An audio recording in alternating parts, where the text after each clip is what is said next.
Ya Allah, sakit je kepala aku dengan Keisha tadi. Macam mana lah kedai dia warna viral. Sedangkan Keisha dia, aduh, memenatkan. Dah nak kerja ni. Macam mana lah aku nak cari nafkah untuk keluargaku. Aku sakit kepala dah ni. Ini semua pasal Keisha tu. Sabar je lah. Tunggulah dia.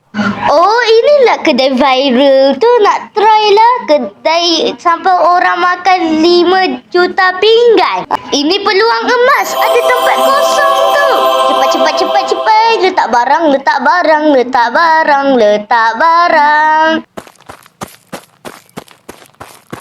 Okey, letak barang.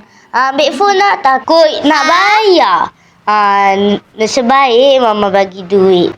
Assalamualaikum pakcik. Saya datang sini nak beli makanan.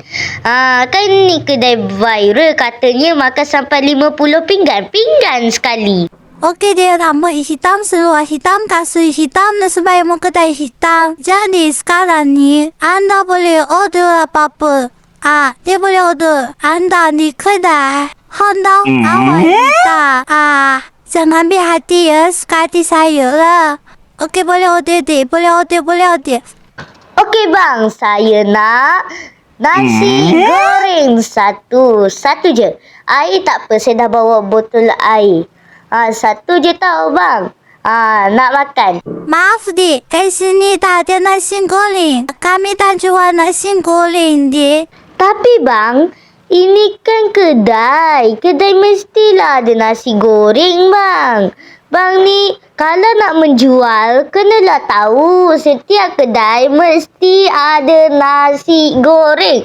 Tengok kedai lain. Ada nasi goreng, ada spaghetti, ada tom yum, ada sambal Khairul Amin. Ini laki mai suka ponte sekolah dia biar bang tolong. Ini kedai hendak Ramli. Tak baca tu lah.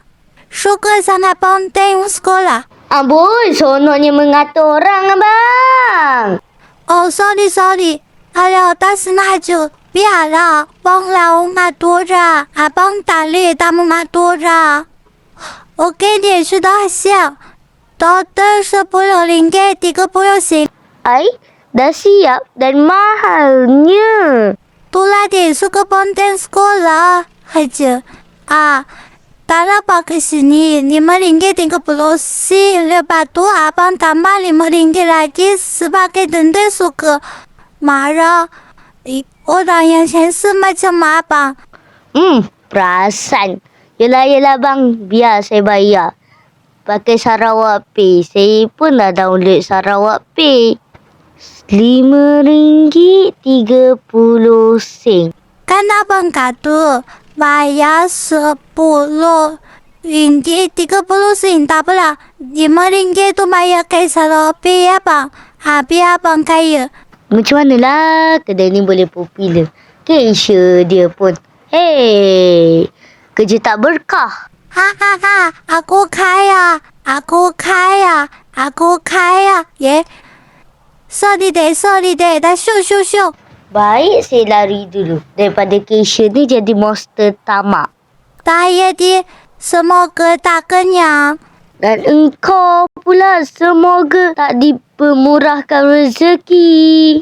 Bukan nak dengar, tapi pergi. Aduh, Keisha ni tak apalah nak cuba dulu.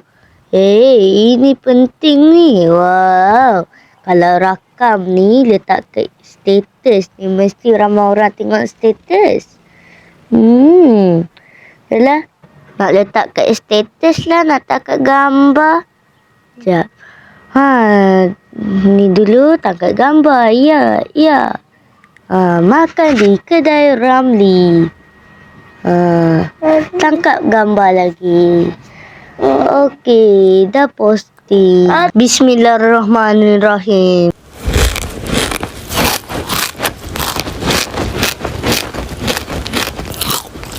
Alhamdulillah, sedapnya. Jap, tadi termakan Pinggan ke? Never mind. Terima kasih semua. Saya pergi dulu.